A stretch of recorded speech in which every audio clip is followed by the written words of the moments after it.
সার্বজনীন শ্রী শ্রী কালীপুজো উপলক্ষে free medical camp Habibpur ব্লকের মঙ্গলপুরা অঞ্চলের রাধামাধবপুর কালীপুজো কমিটির উদ্যোগে প্রত্যন্ত গ্রামের সাধারণ মানুষের কথা মাথায় রেখে কালীপুজো কমিটির উদ্যোগে ফ্রি মেডিকেল ক্যাম্পের আয়োজন করা হয়েছে। এই ক্যাম্পের মাধ্যমে সাধারণ মানুষের কথা মাথায় রেখে বিনামূল্যে ওষুধ সহ বিভিন্ন চিকিৎসার ব্যবস্থাও করেন। অনেকেই গ্রাম থেকে চিকিৎসার জন্য শহরে পৌঁছতে পারছেন না, তাই পরিপ্রেক্ষিতে এই পরিষেবা চালু করে মালদা মেডিকেল সহ উত্তর দিনাজপুরের রায়গঞ্জ মেডিকেল কলেজের চিকিৎসকরা উপস্থিত ছিলেন এখানে।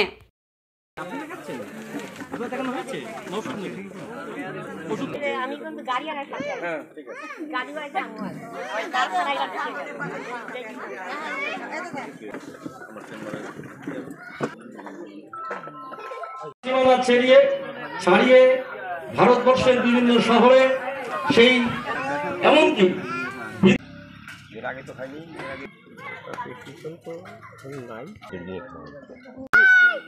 জানি এখানে লাগবে নিয়ে এসেছি।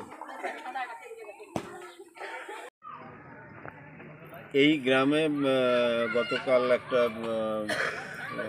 কালী পূজা ছিল, সেই কালী পূজাকে কেন্দ্র করে এখানে একটা সাংস্কৃতিক অনুষ্ঠান ইত্যাদি এই সমস্ত করা হয়। তো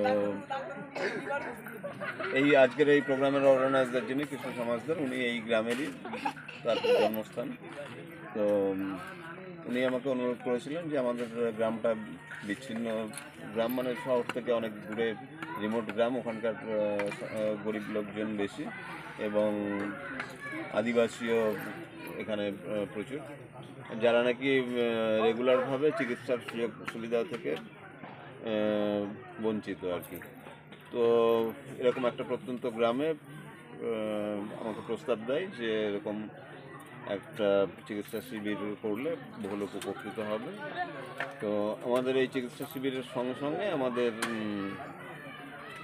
গরিব লোকদের কাছে আমাদের চিকিৎসা ব্যবস্থা, আধুনিক চিকিৎসারটা পৌঁছে দেওয়া।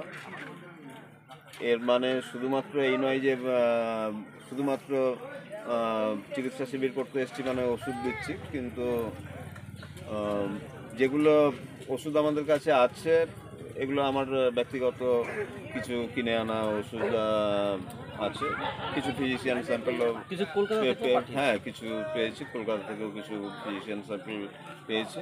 কিন্তু শুধু ওষুধ দেওয়াটা বড় কথা নয়, বড় কথা হচ্ছে যে সঠিক চিকিৎসার উপদেশটা দেওয়া।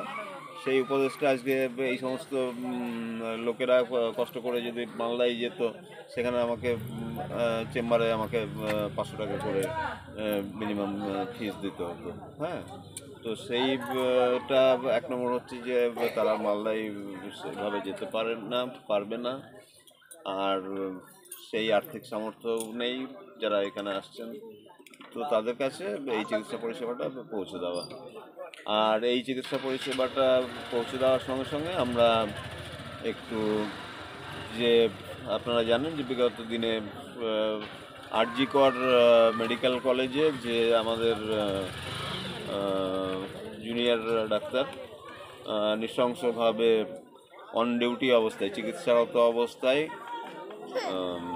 তিনি ধর্ষিতা এবং হত্যা করা হয়েছে তাকে। তো এটার বিরুদ্ধে আমাদের সমাজের সকল স্তরের মানুষের প্রতিবাদে সামিল হয়েছেন। আমরা ন্যায় বিচারের রাস্তায়, এটা ন্যায় বিচারটা আমাদের ডিমান্ড, এবং সেই ডিমান্ডের জায়গাটায় এখন পর্যন্ত একজন মাত্র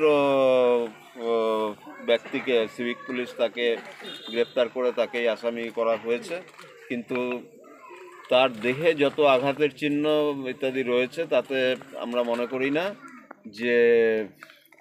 করি না, শুধু বললে না, মনে করা নয়, আমরা নিশ্চিত যে সেই তার উপর যে আঘাত করা হয়েছে তাতে ডিরেক্ট ইনভলভমেন্ট, আঘাত করতে একাধিক লোকের সেখানে হস্তক্ষেপ আছে। তাহলে এতদিনেও আজকে রাজ্য সরকার তদন্ত করলো, তারপরে সিবিআই তদন্ত করলো, এতদিনে কিন্তু এখনো পর্যন্ত সেই একজন সঞ্জয় রায় ছাড়া আর কারো নাম কিন্তু ধর্ষণ এবং হত্যাকাণ্ডে জড়িত এইভাবে কারো নাম এখনো উঠে আসছে না। এটা কি সরকারিভাবে ক্যাম্প করা হচ্ছে? না, এটা আমি আমাদের অর্গানাইজার কৃষ্ণ সমাজদার ওনার সঙ্গে আমি ব্যক্তিগতভাবে আমার মেডিকেল কলেজের জুনিয়র ডাক্তার এবং মেডিকেল কলেজের ছাত্রদের সহযোগিতায় এই চিকিৎসা শিবিরটা করছি। কোন জায়গায় হচ্ছে এটা? রাধা মাধবপুর কোন জায়গায় এটা? ব্লকের রাধা এটা হবিবপুর ব্লক, তাই তো? হবিবপুর ব্লকের রাধা মাধবপুর গ্রাম। আপনার নাম? আমি ডাক্তার বিদ্যুৎ বিশ্বাস। আমি বর্তমানে রায়গঞ্জ মেডিকেল কলেজের সার্জারির অ্যাসোসিয়েট প্রফেসর,